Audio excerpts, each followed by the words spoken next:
పరిశుద్ధుడు ప్రియరక్షకుడైన యేసు క్రీస్తు ప్రభు పరిశుద్ధమైన నామమునకు మహిమ ఘనత ప్రభావములు కలుగునుగాక. మరొకసారి పిల్లరా మీ ముందుకి మరొక మంచి వర్తమానాన్ని తీసుకొని వచ్చాను. అది కూడా మరొకసారి తెలియజేస్తాను. జాగ్రత్తగా వినండి, విని దీవించబడండి. మీ అందరికీ ఒక చిన్న రిక్వెస్ట్, హోలీ పెంతెకోస్తు అనిల్ అనే ఈ ఛానల్ని మీరు సబ్స్క్రైబ్ చేసుకొని లైక్ చేయండి, షేర్ చేయండి, సహకరించండి. దేవుని ఆశీర్వాదాలు మీకు మెండుగా కలుగునుగాక. మరి సమయంలో నేను తెలియపరచాలనుకున్న మరొక మంచి ధైర్యపరిచి ఆదరించి విస్తారమైన దేవుని కృపతో నింపేటువంటి అతి శ్రేష్టమైన సందేశం ఏంటంటే, దానియేలు గ్రంథములో 3వ అధ్యాయంలో రాజైన నెబుకద్నెజరు అనేటువంటి ఒక రాజు పరిపాలిస్తున్న కాలంలో బబులోను దేశంలోనే దొరాయ అనే ఒక స్థలములో ఇంచుమించుగా ఆ బైబిల్లో రాయబడుతుంది, 60 మూరల ఎత్తును మరి 6 మూరల వెడల్పునై ఉన్న ఒక బంగారు ప్రతిమను చేయిస్తాడు. బంగారు ప్రతిమను చేయిస్తాడు. అది ఎత్తు 60 మూరలు, వెడల్పు 6 మూరలు. ఇంత పెద్ద ఒక ప్రతిమను చేయించి ఆ ప్రతిమను ఒక దొరాయ అనే ఒక స్థలంలో నిలబెడతాడు. అది అక్కడ నిలబెట్టినప్పుడు ఏమవుతుందంటే, అది అక్కడ నిలబెట్టబడినప్పుడు ఒక సమయం, రాజు ఒక సమయాన్ని ప్రజలకు ఇస్తాడు. ఇచ్చినప్పుడు అధికారులకి, తను నియమించినటువంటి వారికి, తన కింద పని వారికి ఇచ్చినప్పుడు వాళ్ళు అక్కడ కొంత మ్యూజిక్, కొన్ని వాయిద్యాలు వాయిస్తారు. ఆ వాయిద్యాలు వాయించినప్పుడు ఏం చేయాలంటే, ఆ దేశంలో ఉన్న ప్రజలంతా వచ్చి అందరూ ఆ విగ్రహం ముందు సాగిలు పడాలి. ఒకవేళ సాగిలు పడలేదంటే, సాగిలు పడితేనేమో ఎవరికి ఎటువంటి శిక్ష కానీ, ఎవరికి ఎటువంటి బాధ కానీ, సమస్య కానీ ఉండదు. సాగిలు పడకపోతే, సాగిల పడనటువంటి వారికి, అంటే ఆ బంగారు ప్రతిమకు ఎవరైతే నమస్కరించారో సాగిలు పడి, వారిని మాత్రం అగ్నిగుండంలో పడేస్తారు. ఇది శాసనం. సమయం వచ్చింది, రాజు చెప్పాడు వాయిద్యాలు వాయించమని. ఆ వాయిద్యములు వాయించేవాళ్ళు వాయించారు. ప్రజలందరూ వచ్చి ఆ విగ్రహం ముందు సాగిలు పడి నమస్కారాలు చేసి ఎవరి దారిన వారు ఏ శిక్ష లేకుండా వెళ్ళిపోవచ్చు. ఆ సమయంలో మరి ప్రియులారా, దేవుని యొక్క మహాకృపను బట్టి జరిగినటువంటి విషయం ఏంటంటే, షడ్రకు, మేషకు, అబేద్నెగో అనేటువంటి వారు, వీరి యొక్క దేశము యెరూషలేము. ఆ పేర్లు బైబిల్ గ్రంథం పరంగా హనన్య, మిషాయేలు, అజర్య. వీళ్ళు ముగ్గురు ఆ రోజు రాజు ఆజ్ఞకు లోబడకుండా, రాజు నిలబెట్టినటువంటి ఆ ప్రతిమకు వారు నమస్కరించకుండా వాళ్ళు ఏం చేస్తారంటే, వారి దేవుడైన యెహోవాకు నమస్కరిస్తారు, ప్రార్థిస్తారు. అలా ప్రార్థించినప్పుడు, అలా దేవుని యొక్క సన్నిధిలో వాళ్ళు ప్రార్థించినప్పుడు ఏం జరుగుతుందంటే, కొంతమంది వారిని గురించి రాజుకు తీసుకువెళ్ళి చెబుతారు. షడ్రకు, మేషకు, అబేద్నెగో కానీ వాళ్ళు, నువ్వు నిలబెట్టినటువంటి ప్రతిమకు నమస్కరించకుండా, సాగిలు పడకుండా వాళ్ళ దేవుడైన యెహోవాకు వాళ్ళు నమస్కరిస్తున్నారు. అప్పుడు రాజు నెబుకద్నెజరు గారు, బబులోను దేశపు రాజైన నెబుకద్నెజరు ఈ షడ్రకు, మేషకు, అబేద్నెగో అనేటువంటి వారిని పిలిపించి వారితో మాట్లాడినప్పుడు ఏం చెబుతాడంటే, మీరు నా శాసనాన్ని ధిక్కరించారు కనుక ఆ ప్రతిమకు మీరు నమస్కరించినందున మీరు చచ్చిపోతారు, అగ్నిగుండంలో పడవేయబడతారు.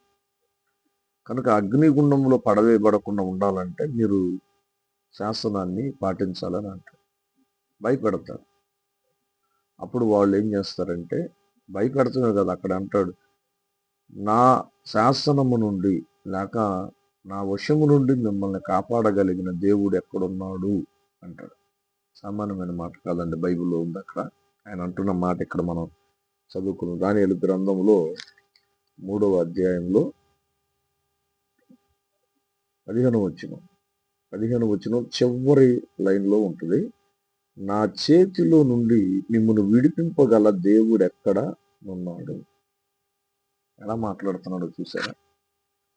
ఆ ప్రార్థనాపరులైన యవనస్తులతో, విశ్వాసులైన యవనస్తులతో, దేవుని మీద నమ్మకం ఉన్న యవనస్తులతో రాజు మాట్లాడుతున్న మాట, మీరు నా శాసనాన్ని పాటించట్లేదు కనుక, ప్రతిమను మీరు నమస్కరించలేదు కనుక ప్రతిమకు చచ్చిపోతారు.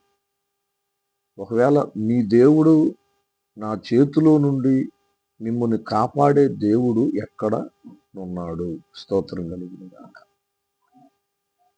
ఎటువంటి మాట మాట్లాడుతున్నాడు? చాలా మంది దేవుని బిడ్డలని బాధిస్తూ, శ్రమ పెడుతూ, దుఃఖ పెడుతూ, చిత్రహింసలు చేసి, నా చేతుల నుంచి మీ దేవుడు మిమ్మల్ని కాపాడతాడా అని అంటూ ఉన్నా, రకరకాలుగా మాట్లాడుతున్నా. ఎవరు నమ్మినా నమ్మకపోయినా మన దేవుడైన యేసయ్య మనల్ని తగిన కాలం ముందు, తగిన సమయం ముందు తప్పకుండా కాపాడతాడు, రక్షిస్తాడు. అందుకు ఆయన శక్తిమంతుడు, సమర్థుడు. రాజు అన్న మాటకి వారు ఏమన్నారంటే, రాజా, మేము ఆరాధించుచున్న మా దేవుడైన యెహోవాకు తప్ప మేము ఎవరికి సాగిలపడి నమస్కారం చేయము అని చెప్పినప్పుడు, మీరు చచ్చిపోతారనంటే, ఒకవేళ నీవు మమ్మల్ని పడవేయించేటువంటి అగ్నిగుండంలో పడవేసిన మా దేవుడైన యెహోవా మమ్మల్ని రక్షించుటకు సమర్థుడు, కాపాడుటకు శక్తిమంతుడు. ఇందాక ఆయన అడిగిన మాట ఏంటంటే, నా చేతిలో నుండి మిమ్మల్ని కాపాడే దేవుడు ఎక్కడున్నాడు అని అంటే, వాళ్ళు చెబుతున్నారు, మమ్మల్ని నీ చేతిలో నుంచి రక్షించే దేవుడు యెహోవా. మేము ఆయనకు తప్ప ఎవరికి నమస్కరించము, ఎవరికి సాగిలపడము. ఒకవేళ మా దేవుడైన యెహోవా మమ్మల్ని అగ్నిగుండంలో నుంచి రక్షించకపోయినా అలాగ చనిపోతాం, కాలిపోతాం, కానీ మేము విగ్రహానికి నమస్కరించాం, సాగిలపడము. ఈ విషయంలో నీ మాట కూడా వినమని రాజుతో వాళ్ళు అంటారు. అప్పుడు విగ్రహానికి సాగిలపడని వారి కోసం ఏం చేస్తారంటే, విగ్రహానికి సాగిలపడని వారి కోసం ఏం చేస్తారంటే, ఒక అగ్నిగుండం సిద్ధపరుస్తారు. ఆ అగ్నిగుండమును వీరు ముగ్గురిని వేయించడానికి కాలుచున్న ఆ అగ్నిగుండాన్ని ఇంకా 7 రెట్లు పెంచి, అతి ఉగ్రంతో, కోపంతో, నా మాట వినరానేటువంటి మరి ద్వేషముతో వారి ముగ్గురిని తీసుకెళ్లి అగ్నిగుండంలో పడవేయమని చెప్తారు. అప్పుడే వాళ్ళు అంటారు ఆ రాజుతో, నీ వశమున పడకుండా, ఆ మాట కూడా అక్కడ బైబిల్లో రాయబడి ఉంది చూడండి. ఆయన ఏమన్నాడంటే, నా చేతిలో నుండి మిమ్మల్ని విడిపించగల దేవుడు ఎక్కడ ఉన్నాడు అని అంటారు. అప్పుడు వాళ్ళు ఏమంటారంటే, 17వ వచనంలో చివరి మాట, మరియు వాళ్ళు అంటారు, ముందుగా తప్పించుటకు, రక్షించుటకు, మమ్మల్ని తప్పించుటకు, రక్షించుటకు సమర్థుడు యేసయ్య దేవుడు, మరి నీ వశమున పడకుండా ఆయన మమ్మను రక్షించును. ఒకవేళ ఆయన రక్షింపకపోయినను, రాజా, నీ దేవతలను మేము పూజింపమనియు, నీవు నిలబెట్టించిన బంగారు ప్రతిమకు నమస్కరించమనియు తెలుసుకునుము. స్తోత్రం కలుగును గాక. ఎంత చక్కని జవాబు ఇచ్చింది. చావు ముందు నిలబడి ఉన్నావు కూడా, అగ్నిగుండంలో పడేస్తారు, చచ్చిపోతారు కాలి, కానీ వాళ్ళకి ఆ భయం లేదు. మా దేవుడు మమ్మల్ని కాపాడుతాడు, యెహోవా కాపాడుటకు సమర్థుడు. అధికారులు, రాజులు, మనుష్యులు, అపవాది, దురాత్మ మన అగ్ని వంటి శ్రమలలో పడవేయటానికి సిద్ధంగా ఉన్నా సరే, వాటి నుంచి తప్పించుకోవడానికి, ఆ బాధ నుంచి తప్పించుకోవడానికి అపవిత్రమైన క్రియలు చేయాల్సిన అవసరం లేదు మనం.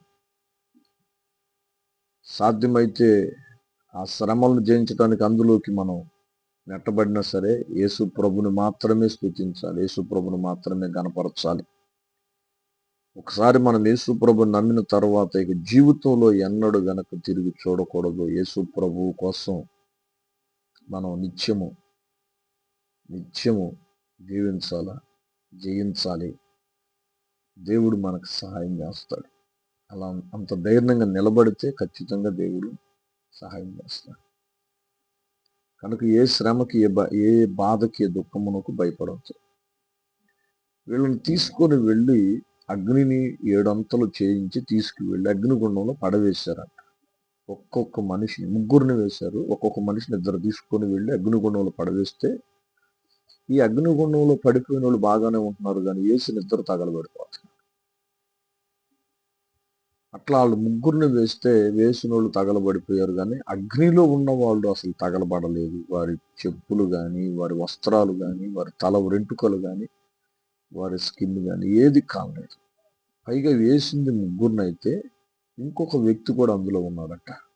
ఇది చాలా అద్భుతమైనటువంటి విశ్వాసం, వాక్యము. దేవుణ్ణి నమ్మితే ఇలాంటి అద్భుతాలు చూస్తారు. 7 రెట్లు కాదు, 10 రెట్లు చేసుకున్నా కూడా అది దేవుని మీద విశ్వాసంతో ఉన్న ఆ బాలుర్లను ఏమీ చేయలేకపోయింది.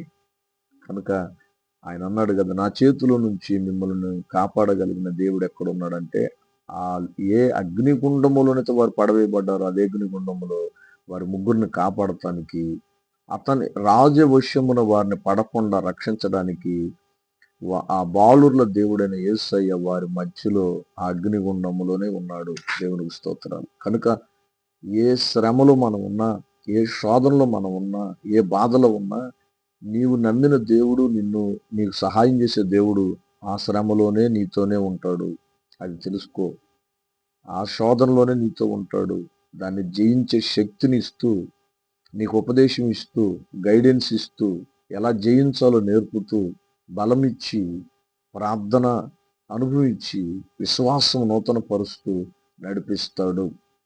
కనుక ఈ తాత్కాలికమైనటువంటి సమస్యలకు, శ్రమలకు, బాధలకు కృంగిపోక, వంగిపోక, ఇదిగో దేవుని యొక్క పరిశుద్ధమైన నామమందు విశ్వాసం ఉంచి ఆయన మీద ధైర్యం తెచ్చుకొని నీ విశ్వాస జీవితములు ఆశీర్వాదకరంగా నడిపించబడు.